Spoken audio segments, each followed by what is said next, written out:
What's up, Hamza here from BrosBuild. Today I'm going to be reviewing the AT-AT set 75288. It has 1,267 pieces and costs $160, which I think is a little bit expensive, but the set was released in summer of 2020. So on the box you'll find the AT-AT with the small side builds, Luke Skywalker about to throw the thermal detonator, and a couple of AT-ATs in the background. You'll also find the 40th anniversary of The Empire Strikes Back, and the minifigures are Luke Skywalker, General Veers, 2 AT-AT drivers, and 2 Snowtroopers. The back of the box looks like this, showing off all the features of the AT-AT. And I'm going to build this up right now, and then let's take a look at the minifigures. So before I show you the minifigures, I thought I'd show you the instructions. So the instructions are just like any other Lego instructions, and except for the back of the instructions where you'll find all the summer 2020 sets. And then you can find the piece count at the very back. So that's basically all that's in the instructions. I'll just give you a quick view of most of the pages. So that's the instructions, and let's take a look at the minifigures. Our first minifigure is Luke Skywalker.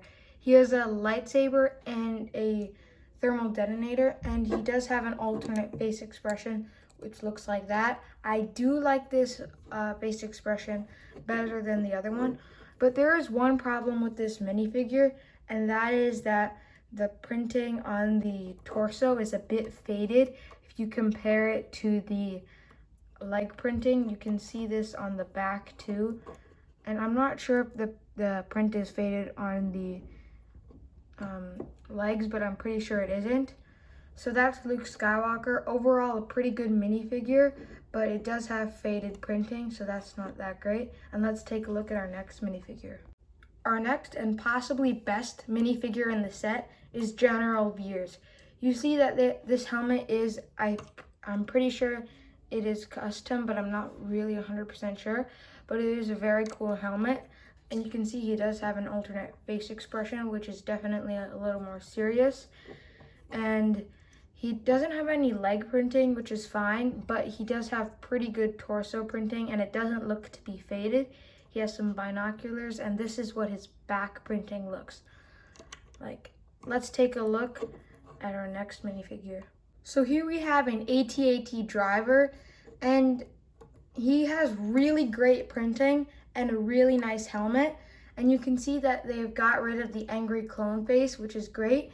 And the set does come with one more, and that's the face in this other one. You can see that they are different, so they don't just use this face. Actually, all the Stormtrooper characters have different faces in this set, so I think that's pretty cool. And let's take a look at our final minifigures.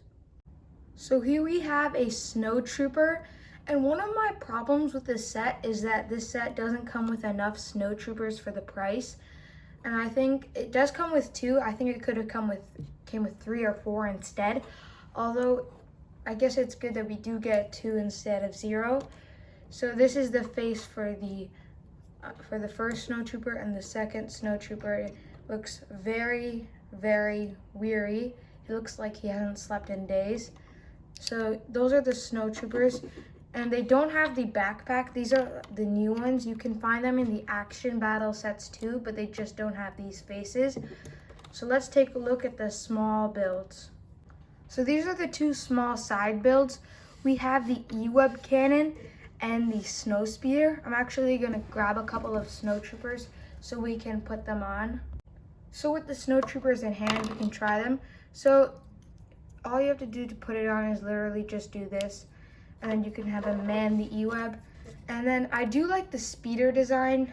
It is really good, and I think this could be the best best speeder we've ever seen in Lego, possibly. And you can make him his hands grab those little bars, but I didn't. And these can both fit in the AT-AT. I'll show that later on in the review. But that's the 2 small side builds. I think they're pretty cool. And let's take a look at the main AT-AT itself. So this is the AT-AT. It's a really cool Lego set, and I think it's really great and possibly the best AT-AT Lego has ever made. Now, one of the coolest parts of this set has got to be the cockpit. The reason for this is that you can fit 3 minifigures, but the other Lego AT-ATs that Lego made could only fit up to 2. So let's take a look at the cockpit. Like I said before, you can fit in 3 minifigures. I'm going to be using General Veers and the 2 AT-AT drivers. These are kind of the intended minifigures to go into the AT-AT, but you can use any minifigures you want. So it's not too hard to fit them in. It takes a little bit of wiggling, but they all fit in perfectly, and you can close it with no problems at all. So that's really great that it can fit 3. Like I said before, the other AT-ATs they made could only fit 2 or 1. So that's the cockpit, but there is one more feature on the cockpit, and that is actually the spring-loaded shooters that are located underneath the cockpit kind of head of the AT-AT. All you have to do to fire them is just push on the side of the spring-loaded shooter, and you'll see that they fire out fairly well. Sometimes they don't fire out too well, but yeah, they're a pretty good feature, and they're nicely incorporated, and if you want to remove them, it doesn't look too bad without them. So let's take a look at the main part of the AT-AT. So this is the main body of the AT-AT. Now before I show you that, maybe I should show you the legs first, because the legs are pretty cool. So you can move them all around, but there's only a very few positions that you really should be putting them in, because otherwise something like this is probably going to happen. You can make it kind of look like it's walking, like this position. This is probably one of the more popular positions to put the AT-AT in, and it's okay. It does lean a little bit, but yeah, I prefer to leave it just straight. And yeah, so you might be wondering, what is that rope thing hanging from the AT-AT? Well, I'm going to show you that soon. So this is the main body of the AT-AT. Now we're going to look at it. So now you can see that there's a few blue chairs, and these blue chairs are actually accurate to the AT-AT.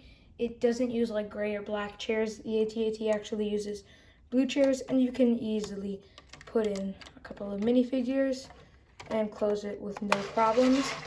Now there's something interesting on the other side.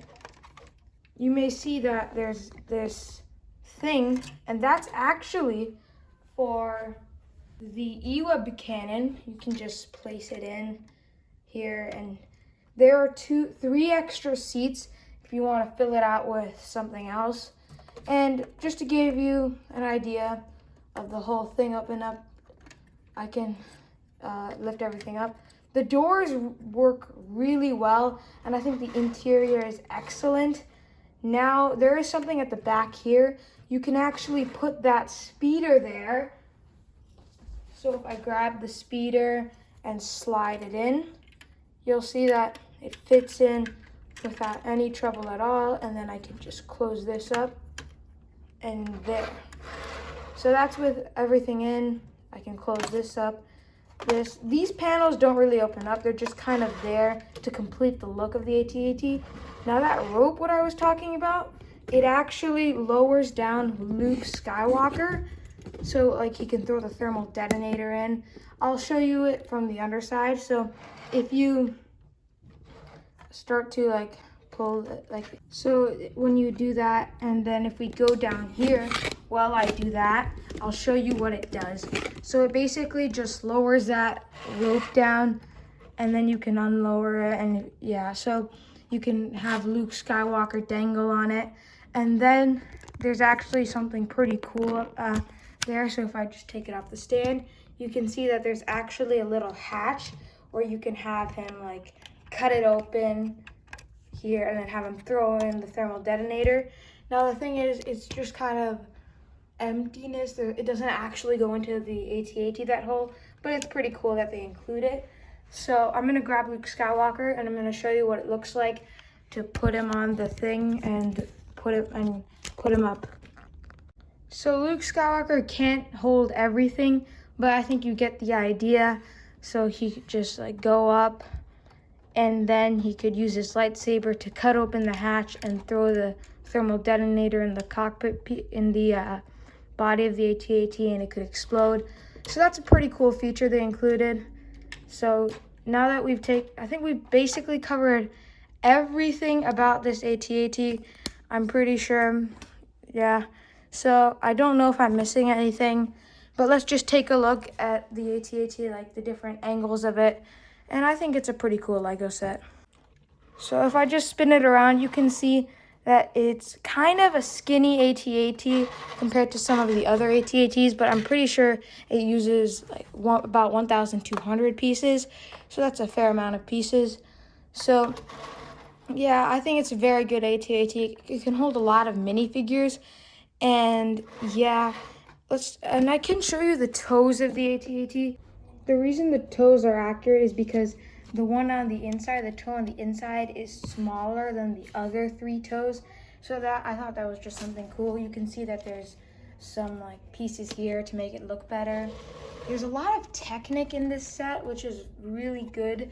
It makes the set stronger and better than previous AT-ATs. So yeah, I think I've covered pretty much everything of the AT-AT. But there is one more thing I have to cover. It's how do you hold this set? I find that the best way to hold and pick up this set is from right here. But if you wanted to carry it from the underside of the AT-AT, you could do that too. So those are just the best places I found to hold it. And yeah. And before I end the video, I just think that these pieces here, the brown and the blue, they don't look good on the AT-AT. So that's probably one of the main flaws. Another flaw is that sometimes this can tip over and it can break in areas. And there are a couple of things I missed, I guess. You have this steering wheel neck thing, and the neck actually turns like this, but it can also turn in the second articulation point right here. But this is the interesting one because it kind of tips back to where it was before. So if you want to like fire enemies, and then it can go back. So that's pretty cool. Okay, now I think I've covered everything. So don't forget to like this video, subscribe to our channel, and we'll see you in our next one.